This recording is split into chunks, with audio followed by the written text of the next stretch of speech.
Welcome to another episode of Living Life, where we have conversations about faith, family, and life. And today we're discussing the principle of responsibility. I'm here with my dad, Boyd Brooks. My name is Ryan Brooks.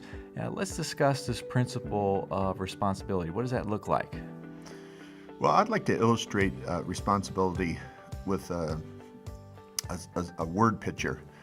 I grew up in California, and the homes are just built on a slab or wood floor. But here in the Midwest, especially here in Missouri where we live, the homes have concrete basements. So what that looks like is a truck comes out with these metal forms, the crane sets them all up, and then they pour these walls 8 to 10 feet high, doubling the space of the house, and then that's the foundation for the house.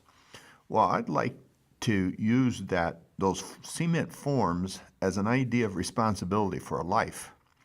And inside those forms is poured all of what responsibility means. And it gives structure, kind of like what Jesus said at the end of the Sermon on the Mount, that the home that is built on the rock is going to survive the crisis, the storm, and the house that's built on sand is not. But responsibility, it means that we take responsibility for our mistakes. We apologize. We ask forgiveness. We pay our bills on time. We pick up after ourselves. We clean up our own messes. We treat people respectable even when we disagree with them. We forgive. We share. We help. We don't blame. We correct. We make right whatever is wrong in our actions, and we take responsibility for our attitude. And almost every one of these principles we're talking about, we're trying to demonstrate them from the Bible. So what would you say is there's a lot of examples in the Bible that we could use for this principle of responsibility, but what's one of your favorite characters in the Bible that really emphasizes this principle? Well, I'd like to demonstrate the principle of responsibility with the life of Daniel because it relates to the 21st century right now.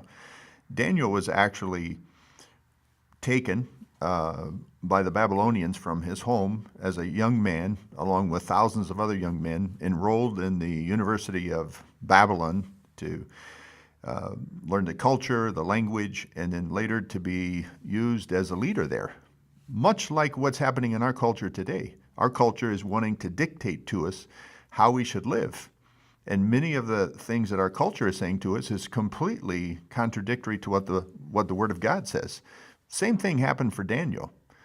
But Daniel had those forms, and his name meant God is my judge. And it's very, very likely that Daniel's parents poured into him his responsibility, his accountability to God.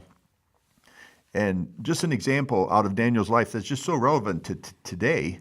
The king of Babylon, Nebuchadnezzar, he had this dream, and he wanted his wise men to interpret it. And to make sure that he got the right dream, he wanted them to tell him the dream and the interpretation. And they said, well, nobody can do that. So he issued, since somebody could do it, he issued a death sentence for everyone, which included Daniel and his friends. And when Daniel got the word, he asked the king if he could have some time to get the interpretation. So he and his friends began to pray, and they got on their face before God, which was his very first response. What an act of responsibility. And God gave him the interpretation. He went to the king, he gave God the credit, and he interpreted the dream. But Daniel's whole life in the book of Daniel just demonstrates the ability to stay calm in a crisis, rely on God, and just do the right thing. This principle of responsibility is something that is so needed in the lives of our children, our young people, and our culture today. And it is taught all the way through the Bible. That's a great illustration, and Daniel and his friends, they definitely had to learn to be responsible in a tough culture where everything was against what they believed, and so that was a good thing that we see in the Bible, especially young people standing up for what they believe in and being responsible.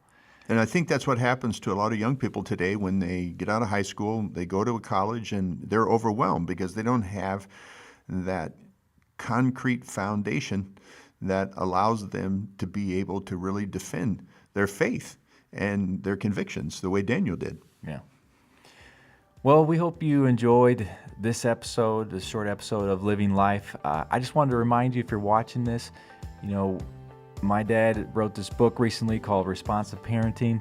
And if you don't have a copy of that, you should check it out. You can go to boydbrooks.com.